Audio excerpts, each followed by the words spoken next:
Hvad hvis jeg fortalte dig, at den kreditkort i din pung lige nu stammer fra en idé, der blev født på et køleskibsdæk for over 1000 år siden?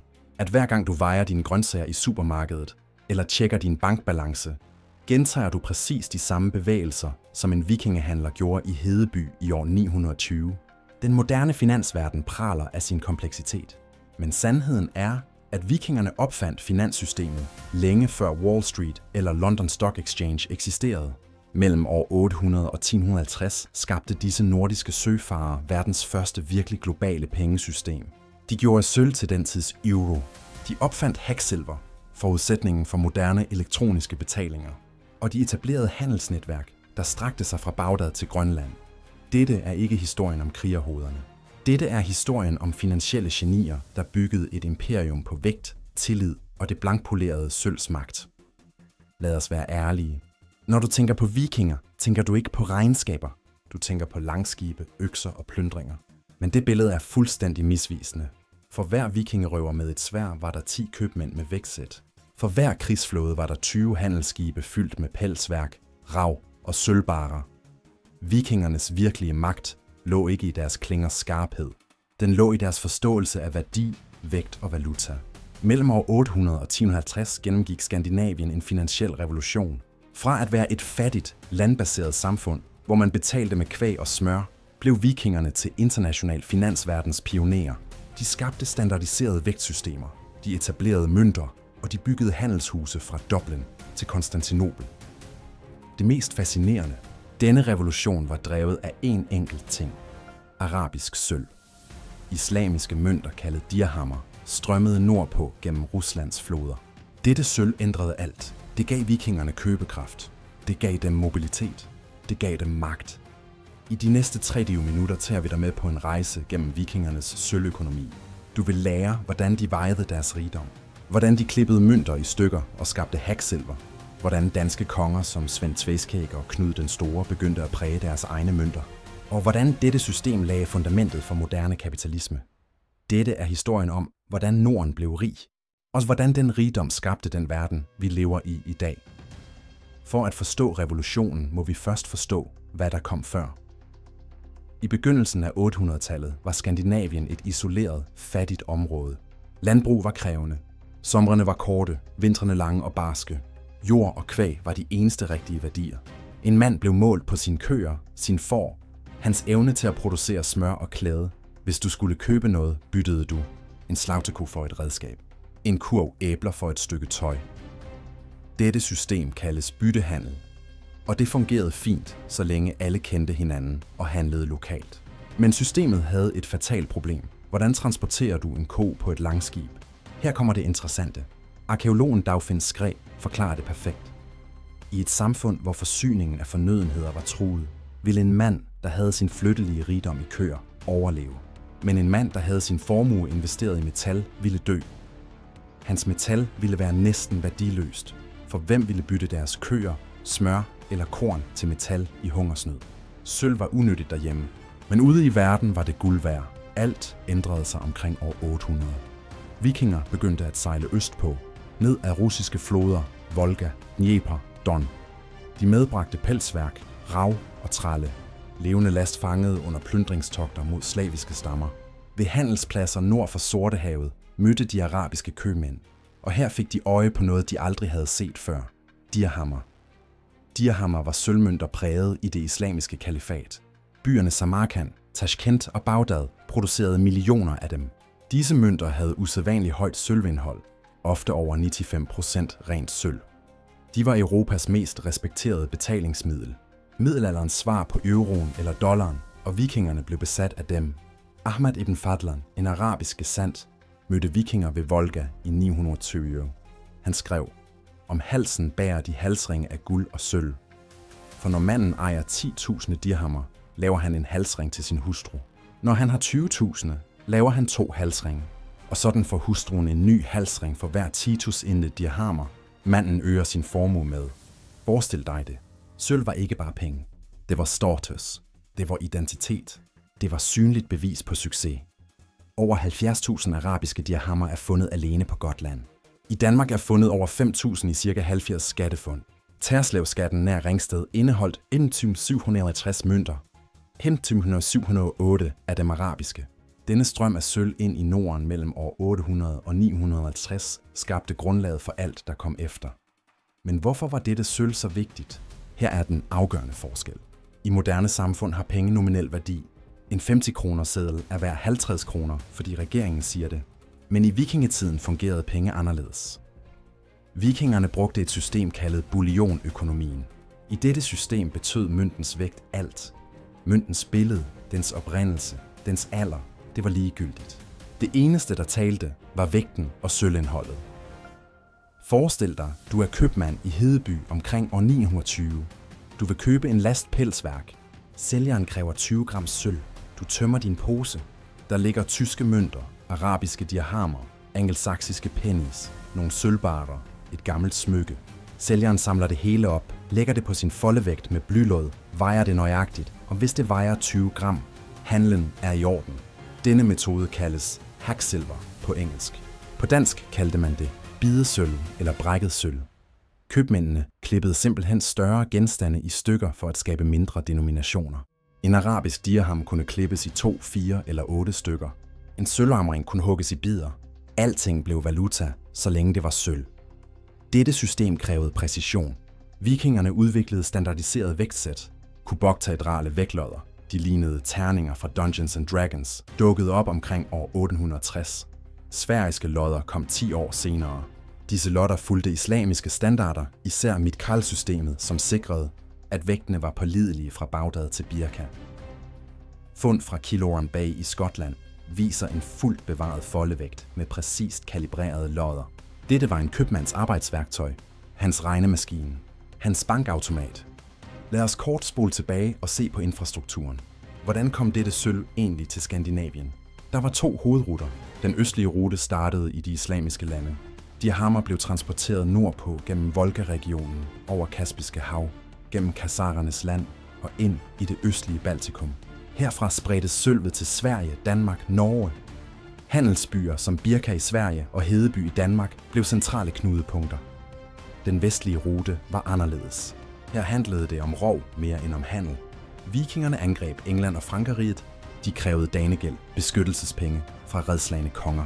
Når kong Æthelred II af England betalte danegæld i år 991, flød titusinder af angelsaksiske pennies til Skandinavien. I 1012 betalte Æthelred 48.000 pund sølv. Det svarer til ca. 7 millioner mønter. Denne vestlige sølvstrøm intensiveredes under Knud den Store, som erobrede England i 1016 og blev konge af både Danmark, Norge og England. Engelske mønter strømmede til Norden som aldrig før, men uanset ruterne var princippet det samme. Sølv var den globale valuta, og vikingerne kontrollerede handelsnetværkene. Lad os zoome ind på konkrete steder, for sølvøkonomien krævede ikke kun handelsruter. Den krævede også stabile markedspladser. Ribe, beliggende i det sydvestlige Danmark, er sandsynligvis Nordens ældste by. Allerede i 700-tallet fungerede Ribe som handelsplads. Arkæologiske udgravninger har fundet over 200 seatas, tidlige sølvmønter med Odin eller monstertegn, der blev brugt lokalt. Omkring år 800 begyndte man at præge mønter med skibsmotiver, som lignede frankiske mønter fra Dorstad, men med tydeligt nordiske skibe. Disse mønter blev ikke præget tilfældigt. De blev præget på vegne af kong Godfred, den mægtige danske hersker, som i 808 erobrede den slaviske handelsby Rerik og tvangflyttede købmændene til Hedeby. Hedeby blev den største handelsmetropol i Norden. Beliggende ved Slien forbandt Hedeby Østersøen med Nordsøen. Her mødtes dansk, slavisk, frisisk, engelsk og arabisk indflydelse. Her blev sølv vægtet, mønter præget, handelsvarer omsættes i enorme mængder. I Hedeby har arkæologer fundet diler til sølvsmedning, skår af dirhammer, angelsaksiske mønter, tyske pfennige og lokalt præget brakteater. Tynde mønter slået af konger som Harald Blåtand i 960'erne og 970'erne. Forestil dig Hedeby som det tidlige middelalderens Frankfurt. Et finansielt knudepunkt, hvor internationale købmænd udvekslede varer, valutaer og information. Sølvet var drivkraften. Men tilliden og stabiliteten var selve fundamentet. Nu nærmer vi os et afgørende vendepunkt. For bullionøkonomien var effektiv, men også besværlig. Hver transaktion krævede vejning. Hver mønt måtte inspiceres for renhed. det var langsomt, og det signalerede noget vigtigt. Mangel på central autoritet.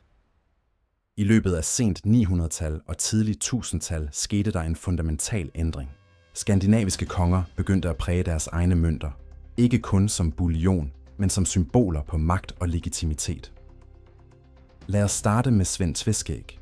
Svend var konge af Danmark fra ca. 986 til 1014. Han var også en hærfører, der angreb England igen og igen.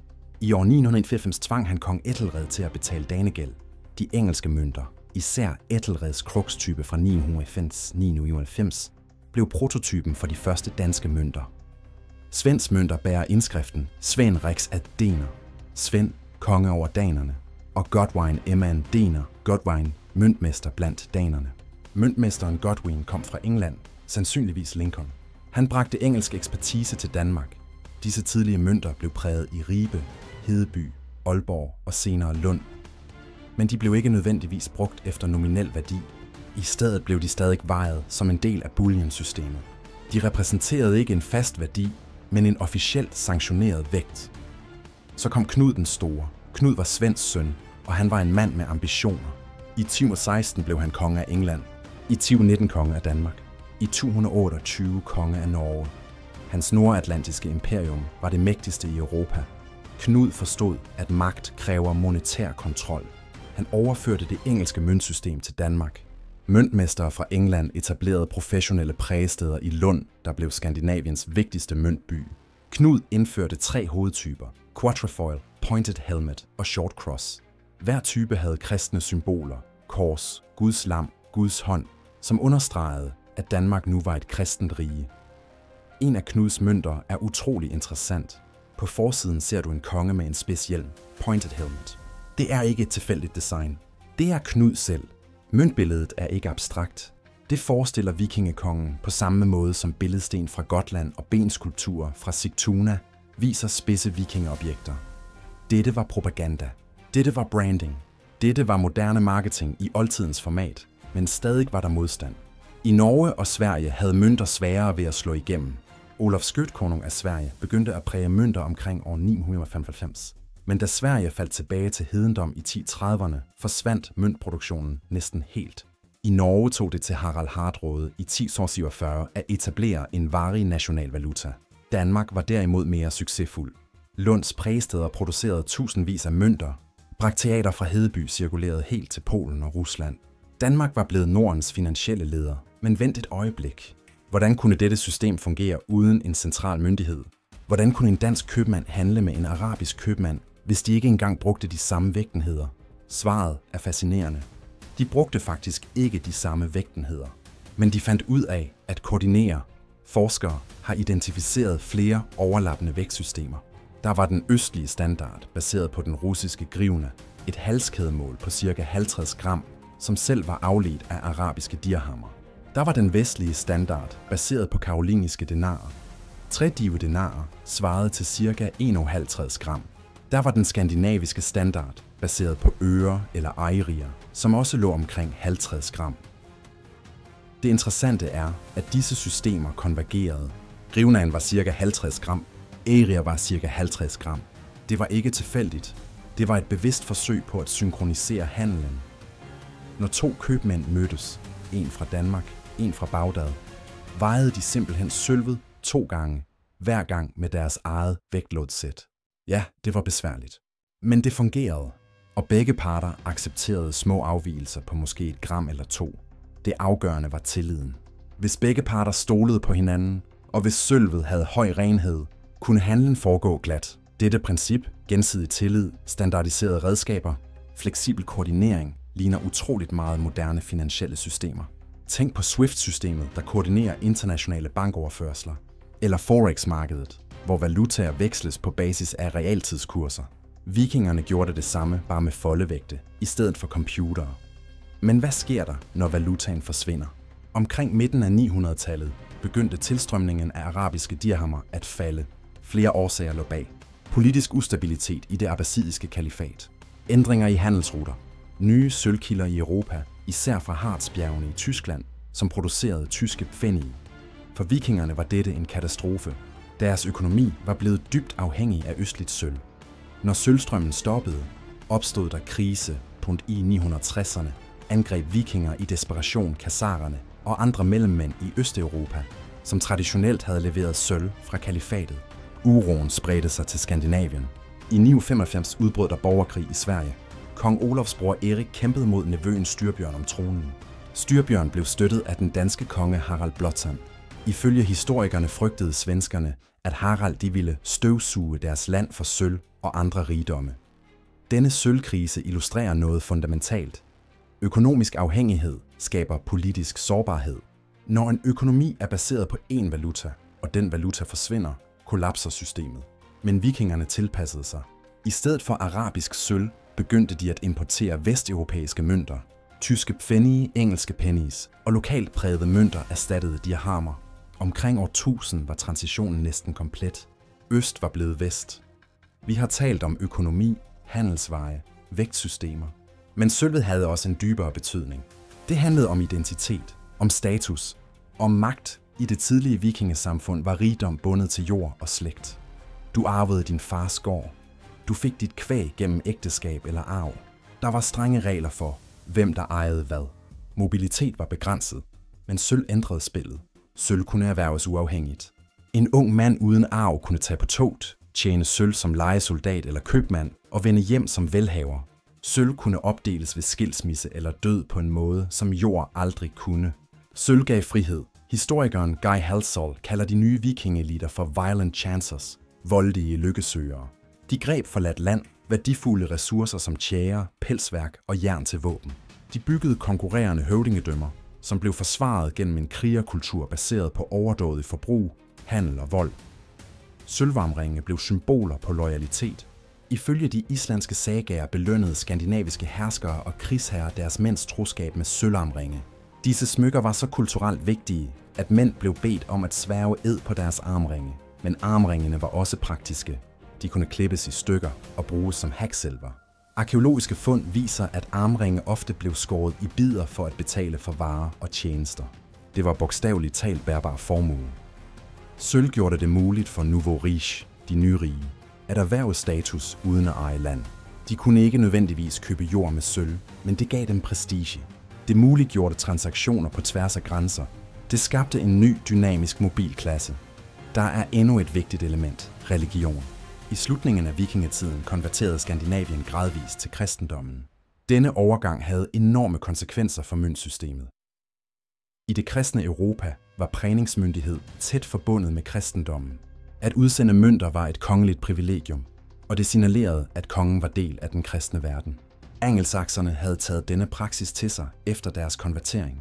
Frankerne ligeså. For skandinaviske konger blev møntpresning derfor også et redskab til at legitimere deres styre. Knusmønter med Guds lam, Guds hånd og korsmotiver var ikke kun økonomiske, de var teologiske udsagn. At bruge haksilver blev set som barbarisk, næsten kættersk. Det var hedensk at skære mønter i stykker.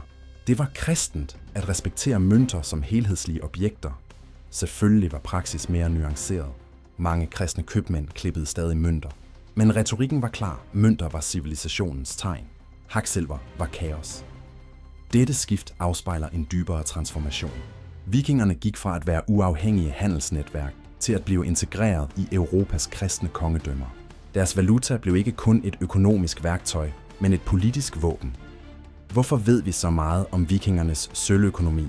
Fordi de gemte deres rigdom i jorden, og de glemte at grave den op igen. Over hele Skandinavien er fundet tusindvis af skattefund fra vikingetiden. Disse skattefund indeholder mønter, smykker, barer, haksilver, alt sammen sølv. Nogle af dem er enorme. Quetzalcoatl i England indeholdt 8.600 genstande. Volseskatten på Falster indeholdt halskæder, torshammere og dirhammer. Hvorfor gemte vikingerne deres sølv? Der er flere teorier.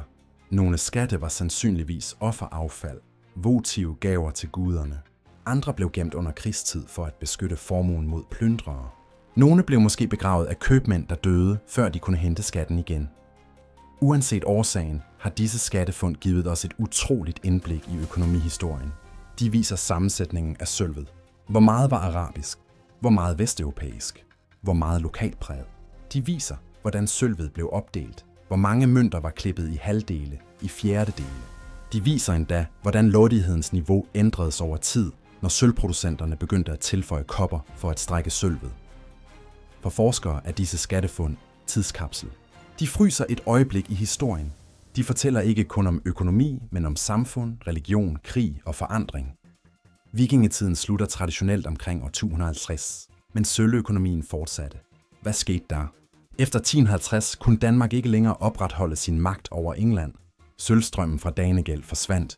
Danske mønter blev forringet. Sølvindholdet faldt, kopper blev tilføjet. Mønterne blev lettere, mindre omhyggeligt præget. Under Svend Estridsen, Danmarks konge fra 1047 til 1076, vejede danske penninge under 0,8 gram, langt mindre end Knuds mønter. Kvaliteten dalede.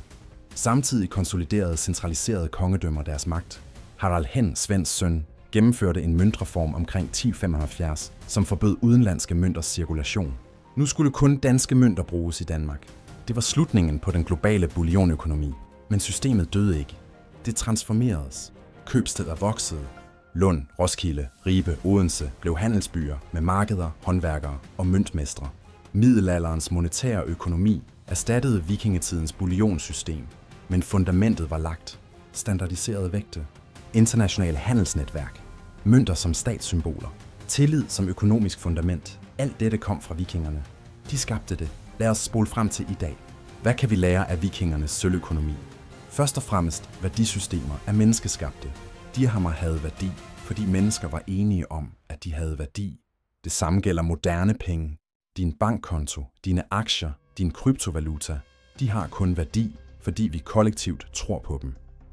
For det andet, økonomisk afhængighed skaber sårbarhed.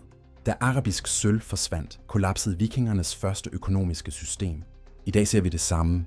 Når oliepriser svinger, påvirkes hele landet. Når en centralbank ændrer renterne, ryster markederne. Diversifikation og modstandsdygtighed er afgørende. For det tredje, innovation sker i marginen. Vikingerne var ikke centrum af civilisationen. De var periferien, de nordlige barbarer. Men netop fordi de stod uden for etablerede systemer, kunne de eksperimentere. De kunne kombinere arabiske, vesteuropæiske og lokale idéer til noget helt nyt. Det er en påmindelse om, at fremskridt ofte kommer fra uventede steder. Og endelig, tillid er alt. Haksilver fungerede kun, fordi købmænd stolede på hinandens vægtlåder. Mønter cirkulerede kun, fordi folk accepterede kongernes autoritet. Moderne finansmarkeder fungerer på præcis samme måde. Når tilliden forsvinder, bryder systemet sammen. Her er den ubehagelige sandhed. Vi elsker at tænke på os selv som moderne, sofistikerede, videnskabelige, men økonomien i dag er ikke fundamentalt anderledes end vikingernes bullion-system. Dengang vejede de sølv. I dag måler vi digitale registre i databaser. Dengang klippede de mønter i stykker for at skabe mindre denominationer. I dag overfører vi elektroniske bits med et klik. Dengang handlede de over tusinder af kilometer uden en central myndighed. I dag har vi bitcoin og decentraliserede finanser. Pointen er, mennesker har altid fundet måder at handle, akkumulere og udveksle værdi på. Teknologien ændrer sig, men de menneskelige behov og adfærdsmønstre forbliver de samme. Vikingerne forstod dette. De forstod, at rigdom er mobilitet, at netværk er magt, at standarder skaber tillid, og at den, der kontrollerer valutaen, kontrollerer fremtiden.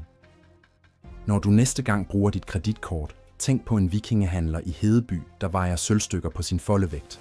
I jeres er ikke så forskellige. I kæmper begge for at skabe værdi, opbygge tillid og navigere i et komplekst globalt system. Forskellen er kun, at vikingen havde et sværd ved sin side, og at hans kontor lå på et langskibsdæk. Så, hvad tager du med dig fra denne historie? Vi begyndte med et spørgsmål. Hvor stammer moderne finans fra? Svaret er klart. Fra Nordens kølige strande. Fra langskibe fyldt med sølvbarrer. Fra købmænd, der vejede dirhammer ved Volgas bredder. Vikingerne skabte ikke bare et handelssystem. De skabte en finansiel filosofi. En filosofi baseret på vægt, tillid og global koordinering. En filosofi, der stadig driver verden i dag. Men her er det ubehagelige spørgsmål. Jeg vil efterlade dig med, hvis vikingerne kunne opbygge et globalt finansielt netværk uden regeringer, uden banker, uden teknologi, hvorfor er vores moderne system så skrøbeligt? Hvorfor kollapser vores økonomier, når tilliden svigter? Hvorfor har vi finanskriser, hyperinflation, valutakrig? Måske har vi glemt noget afgørende. Måske har vi kompliceret tingene for meget. Måske skulle vi lære af vikingernes enkelhed. Vægt det, der betyder noget. Stol på dem, du handler med. Og husk, at rigdom ikke findes i vaulter eller databaser. Den findes i relationer, netværk og gensidig respekt. Så jeg vil stille dig dette spørgsmål, og jeg vil vide, hvad du tænker, hvis du skulle designe et finansielt system fra bunden i dag, uden banker, uden regeringer, uden fiat-valuta. Hvilke principper fra vikingernes sølvøkonomi vil du tage med? Og hvilke vil du smide væk? Skriv dit svar i kommentarfeltet. Fortæl mig, om du tror, vi har udviklet os forbi vikingetiden, eller om vi bare har glemt, hvad de lærte os.